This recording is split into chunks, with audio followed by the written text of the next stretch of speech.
Aytadiki, ko'pchiligimiz hammamiz boshimizda bor bu narsa. Zikr qilayotganingda g'ofil bo'lib qolsang, ahamiyat bermagin deydi. Mana namoz o'qiyotsak, xayolimiz bozorga ketib qoladi. Ha?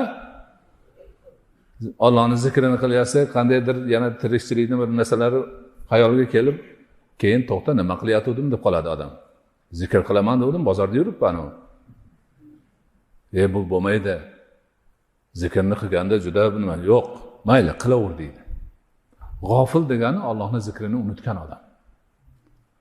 Mashoyixlar aytadiki, zikr bilan g'ofil bo'lganing, zikrsiz g'ofil bo'lganingdan yaxshidir. Bir yo'li g'ofil bo'lib qoldi, Allohni eslamay yuribdi. Lekin bir odam Alloh Alloh deb turib g'ofil bo'lyapti. Bu afzal bu. Alloh Alloh deversa, ozgina g'ofil bo'ladi, keyin yana o'ziga keladi, ozgina yana orqaga qaytadi, yana o'ziga keladi, borib g'ofillikdan chiqadi.